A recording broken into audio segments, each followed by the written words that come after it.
आपका फिर से स्वागत है मेरे चैनल पे। फिर हम अपना 2019 के जो क्वेश्चन आंसर सीरीज हमने MCQ 01 से 10 कर लिया था, उसी को आगे बढ़ाते हुए हम 11 से 30 का जो क्वेश्चन हैं उसको आज सॉल्व करेंगे। और बगैर कोई टाइम इसके चलिए फिर स्टार्ट करते हैं कॉन्फिडेंट लर्निंग।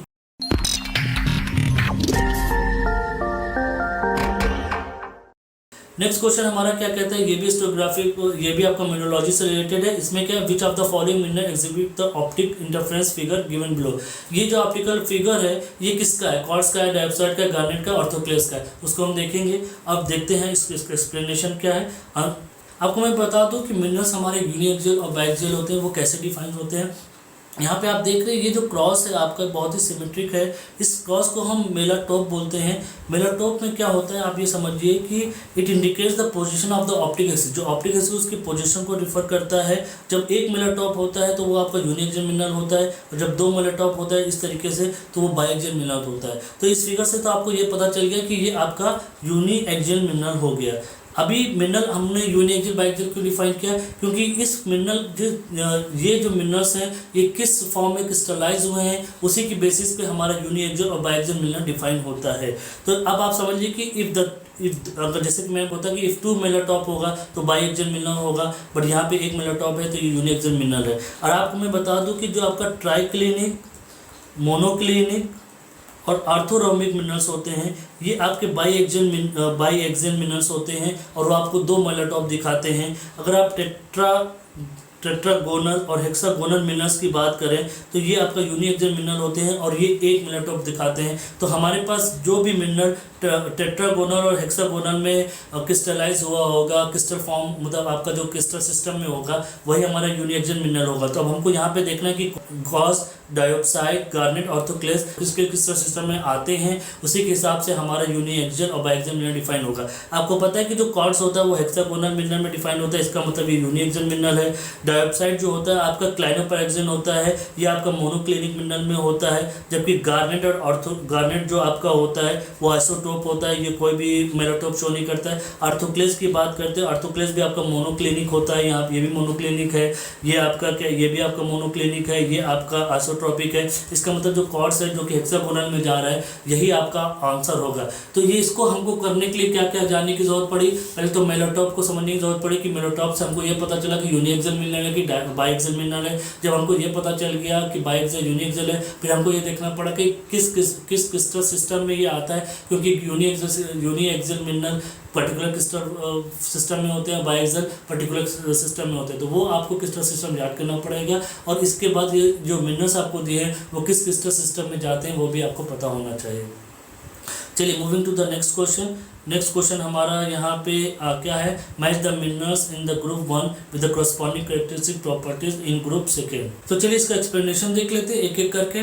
यहाँ पे आप देख रहे हैं कि एक थोड़ा सा लिखा है कि ऑक्टाहेड्रल क्लीवेज ऑकर। यहाँ पे ऑक्टाहेड्रल क्लीवेज की बात करें, occur when there are 4 cleavage planes in a crystal, fluoride exhibit perfect octahedral cleavage. ये एक्चुअली कुछ इंटरेस्टिंग पॉइंट था, जब मैं रिसर्च कर रहा था तो मुझे मिला, तो मुझे कहा आपसे ये शेयर किया जाए। चलिए अब हम एक एक करके अपने मिनरल्स जो हमको दिए गए, जो हमको लाना है ग्रुप सेकंड से, उसकी बात करें।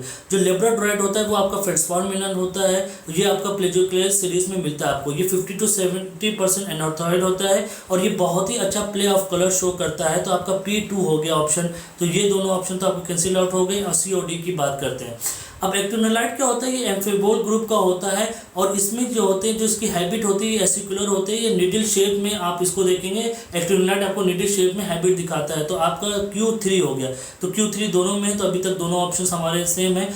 चलिए अब हम फ्लोराइड के बारे में देखते हैं। फ्लोराइड का जैसा कि मैंने यहाँ पे प्रॉपर्टी लिख दी कि fluoride exhibit perfect octahedral cleavage, this means it has a 4 cleavage plane. तो यहाँ पे हमारा R4 हो गया, तो ये R4 वाला हमारा C ऑप्शन हो गया। तो ये हमारा ऑप्शन सही हो गया। तो ऑप्शन तो हमारा C हो गया, बट यहाँ पे अभी हमको देखना है कि ये आपका डी जो ये आपका जो बेराइट है, बेराइट की क्या प्रॉपर्टी होती है। बेराइट जो होता है ये हाई स्पेसिफिक ग्रेविटी मिनरल होता है।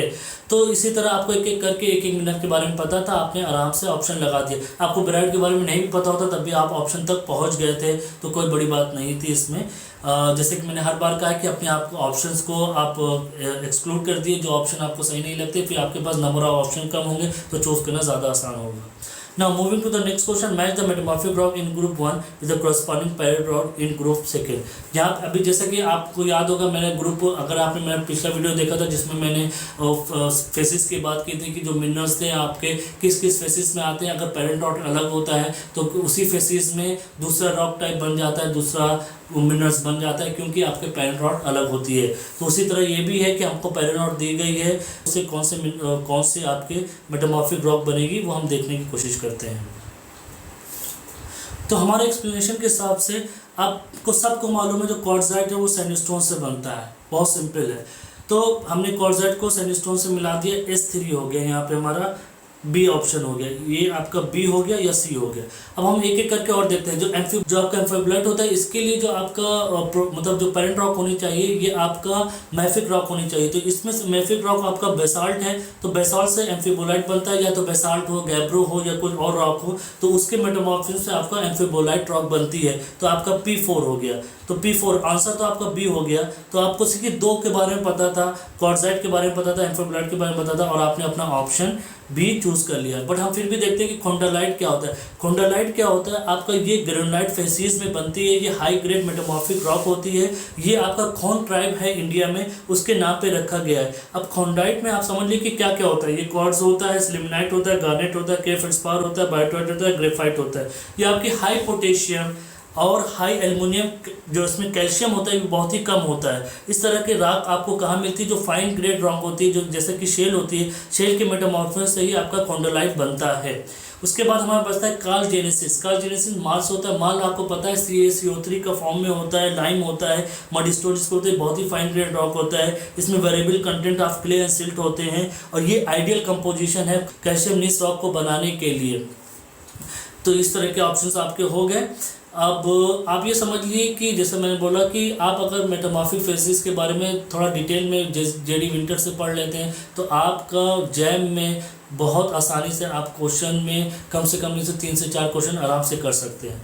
थोड़ा ये स्लाइड में मैंने आपको क्या दिखाया कि कुछ मेटामॉर्फिक रॉक्स हैं, उनके टेक्सचर है, कुछ कमेंट्स हैं, और उनके पेरेंट रॉक है। जैसे स्लेट किससे बनता है, आपके शेल के मेटामॉर्फिज्म से बनता है। शेल आपका मड स्टोन और सिल्ट स्टोन हो, और हाई ग्रेड फॉर्मेशन किस तरीके से आता है। तो ये थोड़ा सा एक लिस्ट दी गई है जिसमें आपको पेरेंट रॉक से मेटामॉर्फिक रॉक कैसे बन रही है और कुछ कमेंट्स हैं वो दिखाए गए स्लाइड्स में। चलिए हम अपने नेक्स्ट क्वेश्चन की तरफ बढ़ते हैं। नेक्स्ट क्वेश्चन हमारा क्या कहता है कि match the fuel in group 1 with the corresponding area of occurrence in group 2। यहाँ पे थोड़ा सा डिटेल में लिख दिया गया है। यहाँ पे मैं एक्सप्लेनेशन आपको दिखा देता हूँ एक एक का। यहाँ पे आप देखिए यूरेनियम का दिया कि यूरेनियम आपका कहाँ पाया जाता है। Uranium in Indian nuclear dream or nightmare for resident of uranium rich Jharkhand area. ये एक न्यूज़ थी जिसमें झारखंड एरिया में रहने वाले लोगों को यूरेनियम से बहुत दिक्कत थी। तो इससे अगर आप न्यूज़ भी पढ़ते तो आपको याद रहेगा। तो P का 4 हो गया आपका P4। यहाँ पे आपके दो ऑप्शन हैं, ये आपके ऑप्शन कैंसिल आउट हो गए। फिर उसके बाद लिग्नाइट डिपॉजिट की अगर बात करें तो ये southern and eastern part of the peninsula shield में पाया जाता है, जैसे कि तमिलनाडु, पौंडीचेरी, केरला, गुजरात, राजस्थान और जम्मू कश्मीर। तो यहाँ पे आप देख सकते हैं कि आपका बेस्ट पॉसिबल ऑप्शन क्या है, आपका कहाँ पे फिट बैठ रहा है लिग्नाइट के लिए आपका। तो ये आपका फिट बैठ रहा है गुजरात में, आपका वसंत गुजरात की बात करते हैं तो ये आपका Q1 हो गया। तो अभी भी Q1 और ये चल रहा है हमारा। सो हम बिटुमिनस कोल की बात करते हैं। Bituminous coal found in Jharkhand, either in Jharkhand, Orissa, West Bengal, Chhattisgarh, Madhya Pradesh और वर्ल्ड। तो यहाँ पे आप देख रहे हैं कि आपको बेस्ट पॉसिबल ऑप्शन जो है सिंगरौली की बात करते हैं तो R2 हो गया हमारा। तो हमारा ऑप्शन तो B हो गया यहाँ पे आपका। फिर लास्ट में बढ़ता है पेट्रोलियम। पेट्रोलियम की हम बात करें, आपको पेट्रोलियम की अगर हिस्ट्री थोड़ा सा पता हो कि एक कहानी है, मतलब कितनी सच्ची है कितनी नहीं है, हम लोग भी अपने टाइम में कॉलेज में सुनते ही चले आए थे कि ये आपके जो Assam railway and trading company थी, उन्होंने और रेलवे बनाने के लिए आसाम तक कॉन्ट्रैक्ट लिया था। तो वहाँ पे एक जगह है डिगबोई, वहाँ के इंजीनियर्स जो थे जिनका नाम था WL लेक, वो उन्होंने ऑब्जर्व किया कि जो एलिफेंट्स हैं जब जंगल में जाते हैं, जब वो रोड बनाने के लिए कुछ जंगल से चीज़ों को हटा रहे थे, कुछ कर रहे थे, तो एलिफेंट्स के पैर में कुछ ऑयल टाइप का लगा हुआ था। तो उन्होंने वहाँ पे जाके देखा तो उनको सरफेस पे ही ऑयल मिला, और वहाँ पे लोगों को उन्होंने वहाँ पे स्टार्ट कर दिया कि आप यहाँ पे डिग करना स्टार्ट किया। तो जो लड़के वहाँ पे डिग करते हो डिग बॉय कहने के हिसाब से उस जगह का नाम ही डिगबोई रख दिया गया। अभी इस स्टोरी में कितनी चाहिए मुझे नहीं मालूम है, बट हम लोग भी सुनते चले आए तो सोचा आपसे शेयर कर दिया जाए। तो आपका पेट्रोलियम जो आपके रिलेटेड है वो डिगबोई आसाम से रिलेटेड है, तो इस आपका ऐसा आपका 3 हो गया। तो ऑप्शन तो ऑलरेडी आपने लगा ही चुके थे आंसर भी, बट इस तरीके से आप ऑप्शन को चूज़ कर सकते हैं। ये मेरा तरीका आंसर चूज़ करने का, आपका कुछ और हो या आपको डायरेक्ट आंसर पता हो तो अच्छी बात है। चलिए moving to the next question, match the feature in group 1 with their characteristics rock shoot in group second. यहाँ पे जैसे आपको अगर जब पिछले वीडियो में बताए थे कन्वर्जेंट प्लेन बाउंड्री है, डाइवर्जेंट प्लेन बाउंड्री है, तो उसमें किस तरह के फीचर्स होते हैं। जैसे कि आपको याद होगा कन्वर्जेंट प्लेन जब कन्वर्ज करती है तो वो सबडक्शन जोन होता है, वहाँ पे ट्रेंच बनती है। जब आप डाइवर्जेंट की बात करते हैं तो वहाँ पे आपका क्या होता है कि आप मिड ओशियनिक रीजन्स की बात करते हैं तो वहाँ पे किस तरह के रॉक बनती है, वो डिफरेंट एरिया में डिफरेंट तरह की रॉक बनती है, तो उसी को हम देखेंगे। तो चलिए हम एक्सप्लेनेशन की बात करते हैं। जो आपकी कॉल्क एल्केनिक रॉक है जो कि फेरोक्रिस्ट रिच डेकाइट एंडेसाइट, यहाँ पे देख रहे हैं एंडेसाइट एंड रैलाइट रॉक होती है, ये कॉन्टिनेंटल आर्क पे बनती है। तो यहाँ पे एंडेसाइट आपको ऑप्शन में दिया है तो आपका P3 हो गया, यहाँ पे आप P3 दे सकते हैं, तो ये दोनों एक्सक्लूड हो गया। आपको C और D के बारे में बात करना है। उसके बाद मॉर्ब की बात करें तो मॉर्ब मिड ओशियनिक रिच बसाल्ट, आपने सुना होगा MORB कहा जाता है, MORB mid oceanic rich basalt के बारे में बात करते हैं। इज अ थ्योलेटिक बसाल्ट, ये थ्योलेटिक बसाल्ट होता है and it is low in incompatible element होता है। तो MOR की बात करते हैं तो इसमें थ्योलेटिक बसाल्ट हो जाता है आपका। तो आपका जो थ्योलेटिक बसाल्ट हो गया ये ओलिविन में आ गया, तो आप Q1 पे मार सकते हैं। तो आपका ऑप्शन तो C हो गया और ऑप्शन देख लीजिए आपका C हो गया यहाँ पे। बट हम फिर से कोलिजन जोन्स और कॉन्टिनेंटल रिफ्ट की भी बात कर लेते हैं और ऑलरेडी हमारे पास 2 ऑप्शन हो गया, ओलिविन थ्योलाइट मिल गया हमको, एंडेसाइट मिल गया। और अब यहाँ पे बात करते हैं ओफिलाइट। ओफिलाइट सूट क्या होता है, it is sequence of variable Altered oceanic rock exposed on land in subduction zone. Subduction zone में ये इनलैंड में पाया जाता है, आपका कन्वर्जेंट बाउंड्री होता है। और ये अगर आप लैंड की बात करते हैं तो फिर ये कहाँ पे हो जाएगा सबडक्शन जोन में, ये ओशियन कॉन्टिनेंटल का जो कोलिजन होता है वहाँ पे आपका ओफिलाइट बनता है। तो कोलिजन जोन में बेसिकली पाया जाता है। तो आपका ओफिलाइट जो हो गया R4 हो गया यहाँ पे। फिर कॉन्टिनेंटल जो आखिर में बचा है आपका S2 जो कि अल्कलाइन रॉक की बात करते हैं। कॉन्टिनेंटल रिफ्ट है आपका, वहाँ पे आपको क्या मिलता है, एल्कलाइन रॉक मिलती है। अगर इस चीज़ को आपको थोड़ा डिटेल में पढ़ना है बहुत ही आसानी से एक पेज में आप औसाफ सईद की बुक देख लिए तो उसमें दिया गया है कि कौन से जोन में किस तरह का रॉक मिली है। बट इस तरीके से भी आप निकाल सकते हैं। और आपने अगर मेरा नोट्स मिला हो आपको जिसमें प्लेट टेक्टोनिक्स के बारे में अगर नहीं मिले तो प्लीज़ कमेंट सेक्शन में अपना मेल ID ड्रॉप कर दिए, तो मैं आपको वो नोट्स दे देता हूँ जिसमें डिटेल में दिया गया है कि किस किस बाउंड्री पे क्या क्या फीचर्स होते हैं और उससे किस तरह के रॉक डेवलप होती है या किस तरह की वहाँ पे फॉल्टिंग होती है। Now moving to the next question, which of the following statements are correct. इसमें कौन सा स्टेटमेंट करेक्ट है ये यहाँ पे दिया गया है। In a planar tabular cross bedding, यहाँ पे प्लेनर टेबुलर की बात करते हैं, cross bedding the upper and the lower bonding surface are planar and parallel. अगर दूसरी की बात करते हैं इन अ प्लेनर टेबुलर, फिर प्लेनर टेबुलर क्रॉस बेडिंग की बात करते हैं the upper and the lower bonding surface are planar but not planar. इसमें प्लेनर है, पैरेलल भी है, इसमें प्लेनर है बट नॉट पैरेलल है। ये आपकी प्लेनर टेबुलर की बात कर रहे हैं क्रॉस बेडिंग की। अब ये ट्रफ क्रॉस बेडिंग की बात करें, both the upper and the lower bonding surface are curve in a trough, ये the upper bonding surface is planar and the lower bonding surface is curve. इस तरह का फीचर दिया गया है। अभी क्या हो सकता है ये हम देखते हैं। तो चलिए एक्सप्लेनेशन की बात करते हैं। तो यहाँ पे आप देख लीजिए जो ये प्लेनर टेबुलर क्रॉस बेडिंग क्या होती है और ट्रफ क्रॉस बेडिंग क्या होती है वो समझिए। कि जो आपका प्लेनर टेबुलर क्रॉस बेडिंग होती है it is form by the migration of the straight crystal dune. और इसमें जो होता है, इसमें जो अपर और lower part not only planar but also parallel, ये प्लेनर भी होती है पैरेलल भी होती है। अगर कुछ ऐसा हो जाता है कि वो आपको जो bonding surface not parallel, it is called planar veg shape cross stratification. तो इसमें क्या हुआ कि हमारा स्टेटमेंट 1 इज करेक्ट और हमारा 2 जो है वो रॉन्ग हो गया। तो हमारा ऑप्शन अभी 1 जो है सही है। अब देखिए जब 1 सही है तो 1, अब ये दोनों ऑप्शन तो हमारे कैंसिल आउट हो गए क्योंकि 2 हमारा क्रॉस है, तो 1 इसमें दोनों में से एक ऑप्शन हो सकता है। अब दूसरा क्या है, ट्रफ क्रॉस बेडिंग की बात करें कि trough cross bedding can be generated by both migration of small current ripple large scale trough shape dunes also. जैसे कि मैंने आपको बताया कि जो आपका ट्रफ होता है उसमें वन और both bonding surface are curved, but इसमें क्या होता है कि ये भी हो सकता है कि यहाँ फिगर से क्लियर अगर ये कट जाता है इसको, मतलब यहाँ पे ये वेदरिंग हो जाती है, कुछ हो जाता है, तो यहाँ पे ये सरफेस आपका प्लानर भी हो सकता है। तो बॉन्डिंग सरफेस या तो प्लानर होगा या तो कर्व्ड होगा, तो कंपलसरी नहीं है। तो इसका मतलब क्या है कि ये आपको जो trough cross bedding both the upper and the lower bonding surface are curved, जैसा क्या होता है कि दोनों सरफेस जो कर्व्ड हो सकते हैं, या तो upper bonding surface is planar and the lower bonding surface is curved, तो ये भी हो सकता है। इसका मतलब 3rd and 4th दोनों ऑप्शन सही है। तो इसका मतलब आपका ऑप्शन डी होना चाहिए। तो डी आपका ऑप्शन हो गया, क्योंकि सेकंड वाला तो ऑलरेडी आपका कैंसिल आउट हो गया था। अगर आप निकालना चाहते तो ऑलरेडी उसको ऐसे भी निकाल सकते थे कि सेकंड वाला आपका आंसर सही नहीं है, बट मुझको एक्सप्लेनेशन देना था तो इसलिए मुझे बताना पड़ा आपको। चलिए अब नेक्स्ट क्वेश्चन क्या है, match the sedimentary structure in the group 1 with the corresponding processes is group second. अब इसमें क्या क्या है, जो आपका स्ट्रोमेटोलाइट क्या होता है, फ्लूइड कास्ट क्या होता है, मड क्रैक क्या होता है, डिश एंड प्लेट स्ट्रक्चर्स क्या होते हैं और वो किस तरीके से बनते हैं, तो यहाँ पे हम उसको एक एक करके देखते हैं। तो पहला हमको स्ट्रोमेटोलाइट के बारे में दिया गया। अगर आपको स्ट्रोमेटोलाइट के बारे में पता हो तो ये आपका ऑर्गेनिक सेडिमेंट्री स्ट्रक्चर होता है that form by the trapping and binding activity of cyanobacteria. Cyanobacteria मतलब ये बायोस्ट्रेटिफिकेशन से रिलेटेड है, तो आपका P3 हो गया। तो P3 आपका इसमें है, तो ये आपका कैंसिल आउट हो गया। फ्लूइड कास्ट की बात करें, fluid cast is a sole mass form by the fluid scoring. Fluid scoring का मतलब वो इरोजन से रिलेटेड है, फ्लूइड कास्ट आपका इरोजन से रिलेटेड है, तो Q आपका 4 हो गया। अभी तक हमारा यही चल रहा है। मड क्रैक आपको पता है, मड क्रैक कैसे बनता है, डेसिकेशन से बनता है आपका, तो R आपका 1 हो गया। तो ऑप्शन तो आपका A आ गया।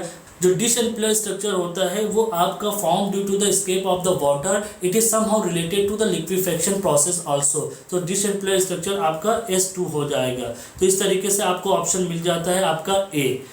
तो जैसे कि आपको पता है स्ट्रोमेटोलाइट आपका बायोस्ट्रेटिफिकेशन से रिलेटेड था और भी स्ट्रक्चर्स हैं। इसके लिए भी जैसे आपको पता है सेडिमेंट्री स्ट्रक्चर अगर आपको पढ़ना हो डिटेल में तो आप सेन गुप्ता की बुक को रेफर कर सकते हैं। Moving to the next question. Next question क्या कह रहा है, an ore minerals has the following physical properties. क्या क्या फिजिकल प्रॉपर्टीज है, मेटेलिक लस्टर है, स्टील ग्रे कलर है, 2 सेट्स ऑफ ऑक्टाहेड्रल क्लीवेज है, हाई स्पेसिफिक ग्रेविटी है, हाई स्पेसिफिक ग्रेविटी बहुत हाई है, मेक्स मार्क्स ऑन पेपर है। अब देखिए यहाँ पे समझ लीजिए आपको लस्टर दिया गया है, मतलब उसका लस्टर मेटेलिक है, कलर आपको स्टील ग्रे दिया गया है, यहाँ पे क्या कहते हैं क्लीवेज की बात की गई है, स्पेसिफिक ग्रेविटी की बात की गई है, और यहाँ पे आपको बात की गई है हार्डनेस की। तो यहाँ पे जो मिनरल्स हैं उनकी क्या क्या प्रॉपर्टीज़ होगी उसको देख के इसका ऑप्शन हम निकालेंगे। तो चलिए देखते हैं एक्सप्लेनेशन इसका। जो स्क्लेराइट है ये आपका नॉन मेटेलिक क्लस्टर शो करता है, तो मेटेलिक नहीं ना, तो ये तो आपका रूट आउट हो गया। फिर दूसरा क्या है, मैग्नेटाइट है। मैग्नेटाइट की हार्डनेस 5.5 to 6.5 होती है, तो ये पेपर को मेक्स मार्क ऑन पेपर, तो पेपर पे तो मार्क नहीं लगा पाएगा। अब तो फिर इसका मतलब आपका मैग्नेटाइट भी नहीं होगा। फिर हम बात करते हैं यहाँ पे गैलिना की, गैलिना थोड़ा सा छोड़ दिए। यहाँ पे बोरनाइट की बात करते हैं। बोरनाइट क्या है, brown to red colour on fresh surface. जब फ्रेश सरफेस होता है तो ब्राउन टू रेड कलर होता है, जब टार्निश हो जाता है तो shades of blue to purple, तो ये भी ऑप्शन नहीं होगा, गार्नेट होगा। आपको पहले ही समझ जाना चाहिए था कि स्पेसिफिक ग्रेविटी अगर हाई है तो इन सब में सबसे ज़्यादा स्पेसिफिक ग्रेविटी गैलिना की होती है। गैलिना का लेक्चर भी मेटेलिक है, गैलिना आपका स्टील ग्रे होता है, इसमें 2 सेट्स ऑफ क्लीवेज भी होते हैं, और ये इसकी हार्डनेस आपके पेपर से कम होती है, तो आपका ऑप्शन गैलिना ही है। Moving to the next question, which of the following are the characteristic of a typical porphyry copper deposit. जो कॉपर डिपॉजिट होता है वो उसका टिपिकल कैरेक्टरिस्टिक्स क्या है, associated with granitic rock, low grade and high tonnage of ore, presence of alteration zone, occurs in convergent tectonic setting. मतलब option second ही only सही है या 1 और 4, ये एक एक करके देखते हैं हम और इसके एक्सप्लेनेशन को जानने की कोशिश करें। It is associated with granitic rock just like it is related to felsic multiple intrusion, specially granite rock. अगर हम बात करें low grade and high tonnage of ore, just it is very low grade, usually 1% of the copper and is high tonnage ऑफ porphyry copper deposit. It is also correct. Now the presence of alteration zone, just it is related to hydrothermal alteration and supergene alteration may enhance the primary grade of the copper. मतलब alteration से या supergene alteration से copper का grade भी ये enhance कर देते हैं। Lastly it is associated with convergent plate boundary which is mostly the fourth option is also correct, mostly eight continental arc. जो कॉन्टिनेंटल आर्क में आपको कन्वर्जन प्लेट बाउंड्री होती है, जो कि जहाँ पे कन्वर्जन होता है, जहाँ पे कोलिजन होता है, ये उससे भी रिलेटेड है। इसका मतलब इस चारों ऑप्शन आपके पोर्फिरी कॉपर डिपॉजिट के लिए सही हैं। तो हमारा ऑप्शन आपका हो गया सी ऑप्शन हो गया, क्योंकि जिसमें सारे ऑप्शन हमारे सही हैं। Now moving to the next question. Next question आपका लास्ट है आपके एमसीक्यू का। इसमें क्या कहते हैं, match the metal deposit in group 1 with the corresponding processes in group 2। मतलब कि कौन सा मेटल कैसे बन रहा है इसके बारे में हमको बताना है, उसका एक्सप्लेनेशन देखते हैं। एल्युमिनियम, आयरन, टंगस्टन, थोरियम, ये कैसे कैसे बन रहे हैं, चलिए आइए उसके बारे में जानते हैं। जैसा कि आपको पता है कि एल्युमिनियम बेसिकली बॉक्साइट में मिलता है and commonly form by the residual concentration. तो आपका P3 हो गया, P3 आप देख लीजिए, ये आपका एक्सक्लूड हो गया, ये एक्सक्लूड हो गया। अभी हमारे पास दो ऑप्शन है। फिर उसके बाद आपको पता है आयरन कैसे होता है, आयरन केमिकल सेडिमेंटेशन से बनता है। अगर आपको इंडिया में याद हो BIF के बारे में सुना है, banded iron formation, it is form by the chemical sedimentation. तो आपका Q4 हो गया, ये भी आपका Q4 हो गया। उसके बाद हमारे पास है टंगस्टन की बात करें, tungsten deposit from largely by the contact metasomatism. तो कॉन्टेक्ट मेटासोमेटिम्स की बात करें तो ये हमारा R2 हो गया हमारा। तो ये हमारा ऑप्शंस आपका आ गया बी वाला, तो ऑप्शन तो हमारा बी हो गया। बट थोरियम कैसे बन रहा है, thorium form by the mechanical concentration and the excellent example is the beach प्लेसर deposit for thorium. तो एक एक करके आपने देख लिया कि रेसिडुअल प्रोसेस कैसे कैसे प्रोसेस से आपको कोई भी मिनरल्स के बारे में पता चल जाएगा, वो कैसे डिपॉजिट होते हैं। ये भी आपको उमेश प्रसाद की बुक में मिल जाएगा कि कितनी तरह के आपके मिनरल डिपॉजिट का प्रोसेस होता है। तो वो चैप्टर भी थोड़ा सा पढ़ लिए ताकि आपके क्वेश्चंस आराम से सॉल्व हो जाए। तो अभी तक के लिए इतना ही। अगर आपको ये वीडियो अच्छा लगा तो इसे अपने दोस्तों से शेयर कीजिए। आप इस वीडियो को लाइक कर ही सकते हैं। तो फिर मिलते हैं अगले वीडियो में। अभी तक के लिए इतना ही। Thank you.